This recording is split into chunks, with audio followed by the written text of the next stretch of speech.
Olá, queridos, tudo bem com vocês? Sejam todos muito bem-vindos para mais uma aula de língua portuguesa. Eu sou a professora Risonilde Araújo e é um prazer enorme estar mais um dia com vocês.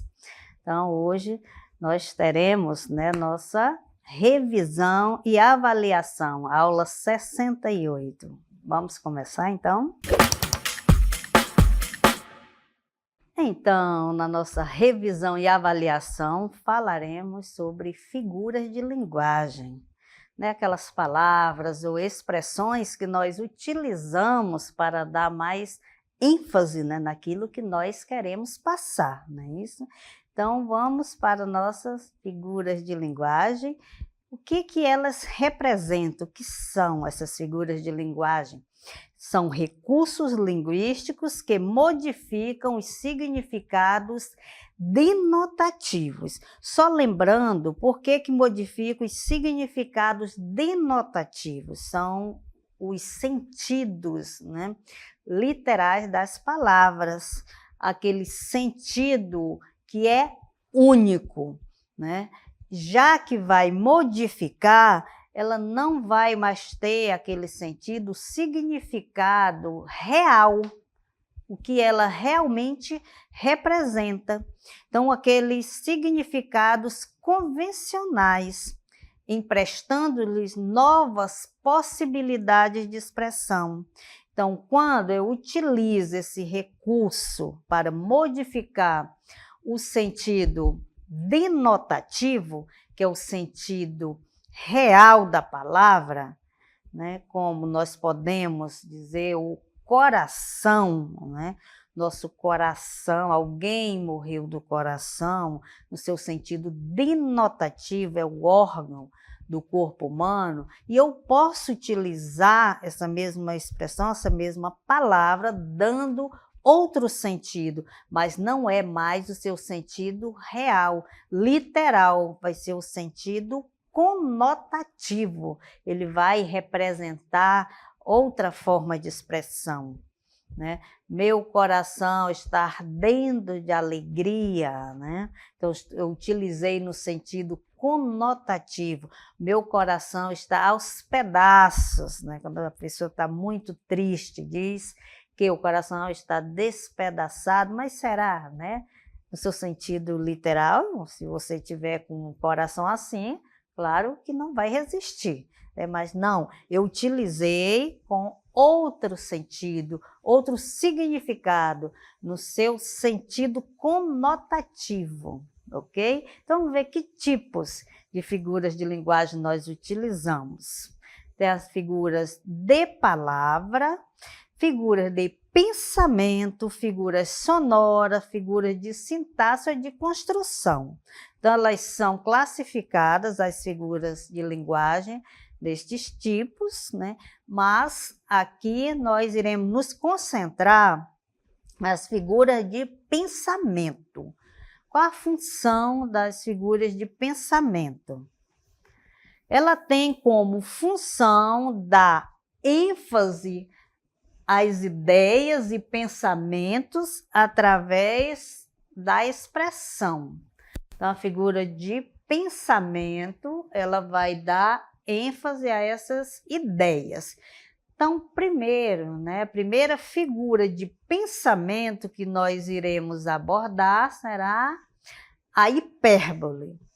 O que é que essa hipérbole representa?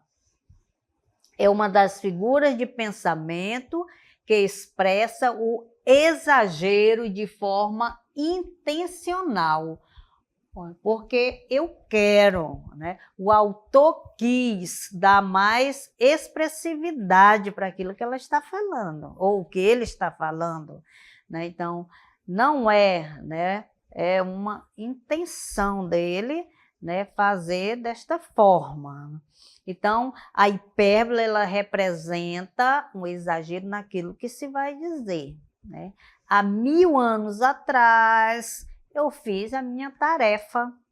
Eu queria dizer que faz um pouquinho de tempo, que eu fiz a minha tarefa. A professora pediu, esta semana, no início da semana, já é sexta-feira, e eu realizei lá na segunda-feira. Então, tá, olha, 1000 anos que eu fiz essa tarefa, né? Então, isso não é o exagero, 1000 anos, né? Então, quando eu exagero numa expressão, eu quero intensificar, né? Eu quero dar mais notoriedade naquilo que eu vou falar, né? Então, esta é a função da hipérbole. Então, são exemplos, né, de hipérbole. Eu já repeti o teste da habilitação mais de 1000 vezes, né? Geralmente o 1000 vezes é uma representação bem prática da hipérbole. É claro que jamais vai se repetir, 1000 vezes é muito tempo, né? Talvez a pessoa repetiu 4 vezes, mas eu quero mesmo, né, dizer que foi 1000 vezes, porque são várias vezes que eu fiz essa repetição. E até agora, por mais que eu tenha feito 1000 vezes, e não consegui passar, né? Até agora não passei. Chorou rios de lágrimas. Eu exagerei para dizer que eu chorei muito, né? Então, chorei demais, demasiadamente.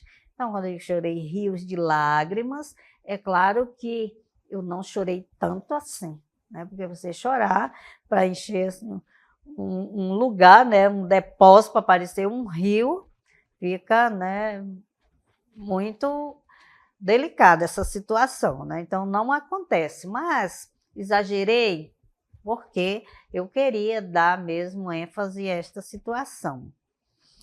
Além da hipérbole, lembre bem, hipérbole, exagero. Eu vou sempre exagerar, né, naquilo que eu vou falar. Tem uma segunda figura de pensamento que é o contrário da hipérbole. Ao invés de exagerar, ela vai querer amenizar a situação, que é o eufemismo. Então, o eufemismo, ao contrário da hipérbole, tem como artifício a sutileza. É uma figura de pensamento mais gentil, né?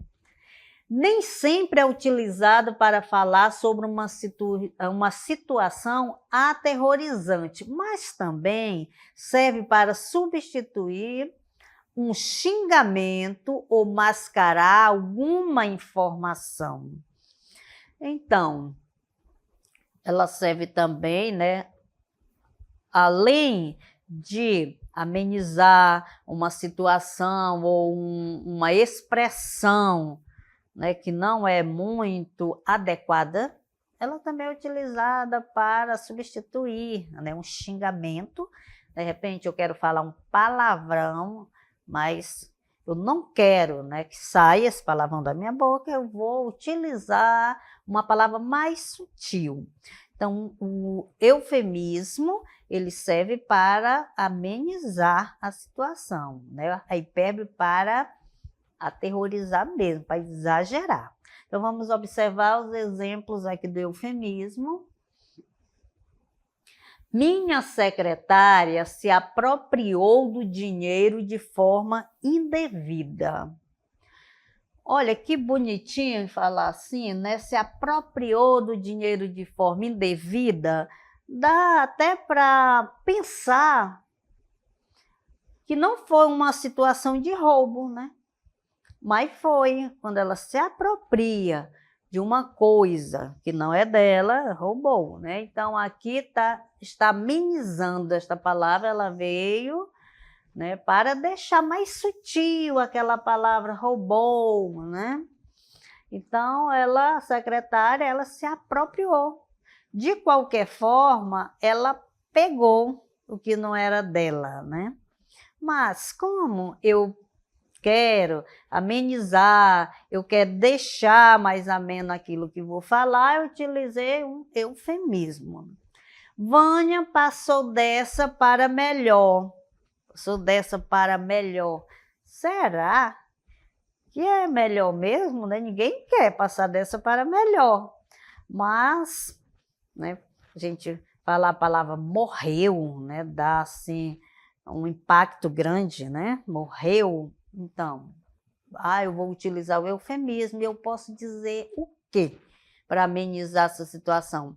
Eu posso dizer que passou dessa para melhor, posso dizer que foi morar com Deus, posso dizer que foi para o céu com os anjinhos. Então, tem várias palavras ou expressões que eu posso substituir, né? Então, a Vânia passou dessa para melhor, para não dizer que Vânia morreu, né? Aí temos a personificação ou prosopopeia. Então, veja bem, né? A hipérbole, que nós vimos que é o exagero, o eufemismo veio para amenizar a situação, e a personificação ou prosopopeia. O que significa? Então, quando nós podemos utilizar? Em que situação? Então, utilizamos quando queremos atribuir sentimentos, ações ou qualidades do ser humano aos seres irracionais. Eu posso pegar um sentimento, uma característica de um ser, né, do ser humano, por exemplo, para aplicar em uma árvore, por exemplo, né? Então, aqui nós temos como exemplo: a lua me traiu. Traiu é uma ação específica do ser humano, né? Ser humano que gosta de trair de vez em quando, mas a lua, será que ela tem essa possibilidade de trair? Não tem, né? Nós transferimos, né? Quem escreve, quem fala, esta característica, esta ação, perdão, do ser humano para a lua. Então, a lua me traiu, acreditei que era para valer. Além da prosopopeia ou personificação, então vocês compreenderam a prosopopeia, né? Eu vou pegar uma ação do ser humano ou uma característica, né, também do ser humano, e vou dar para o ser irracional, que pode ser um objeto, pode ser um animal, né? O animal falou desta maneira, ou a árvore clama por socorro, ou posso também aplicar esta característica, por exemplo, em qualquer ser, né? Que não pense, não fale, né? Desde que seja um ser irracional. Então, esta característica que é específica para o ser humano, né? Também temos antítese e paradoxo. São bem parecidos, né? É o emprego de ideias contrastantes, ou seja, ideias contraditórias. Lembra do antônimos, palavras antônimas, né? Palavras diferentes, né? Que têm sentidos diferentes, bonito, feio, alto, baixo. Então, é nesse sentido. No caso da antítese, o contraste se faz pela aproximação de ideias. São ideias opostas, né? São ideias contrárias. Já no caso do paradoxo, ele tem ideias também diferentes, porém, são ideias absurdas que provavelmente não irão acontecer ou são contraditórias. Veja o exemplo. A tristeza de uns é a alegria de outros. Eu tenho aqui tristeza e alegria, né? São palavras contraditórias. Porém, pode acontecer que alguns fiquem tristes e outros alegres? Com certeza, né? Eu tenho essa contradição aqui de ideias, mas são situações que podem acontecer. Já no paradoxo, veja que diz: amo-te assim, meio odiosamente. Vocês acham que a gente pode amar e odiar ao mesmo tempo? Não é meio contraditório? Né? Se eu amo e odeio, são contradições, tá certo, né? Por isso que parece com antítese, mas antítese vocês viram que há possibilidade, né? Já no paradoxo é meio contraditório, né? Então, se ou eu amo ou eu odeio. Eu nunca vi alguém falar, olha, amo-te assim meio odiosamente. Então, eu amo um pouco e odeio um pouco. Então, é meio, como já fala aí, é um paradoxo mesmo, um negócio que provavelmente não tem intenção de acontecer, né? Não vai acontecer, na verdade. É uma contradição. Mas uma figura de pensamento, que é a gradação ou clímax. Clímax, que é aquela tensão, né, que você vai encontrar nas narrativas. Vai, né, narrando a história e vai chegar naquele clímax ali da tensão, né? Então, aqui a gradação ou clímax é a enumeração de palavras de forma organizada, de modo a provocar um clímax. Então, vamos ver o exemplo. Tudo na casa era cinza, nebuloso, assustador, né? E vai dando aquele frio, aquele medo, quando você começa, olha, é cinza, nebuloso e assustador, é de forma crescente, né? Porque primeiro vem só cinza, meio nebuloso, mas quando chega no assustador, fica um negócio maior. Vi e venci, que coisa maravilhosa. Então, são, né, uns enunciados de forma crescente, né? O vi e venci, do menor para o maior. E tem o apóstrofe, consiste na evocação ou interpelação enfática de pessoas ou seres. Eu vou chamar, eu vou invocar por algo. Ai, flores, do verde pinheiro, sabeis notícias do meu namorado? Eu não vou invocar, chamar. É como se ela estivesse aí, né? Do meu lado, ou lá na frente, eu vou, ai, flores, aí você viu, né? Tiveste notícia do meu namorado, é como se eu chamasse Francisco, Maria, né? Então, aqui é apóstrofe, essa evocação, interpelação. Ó Deus, ouve a minha oração, meu Deus. Então, são situações, né, que a gente clama, chama por algo.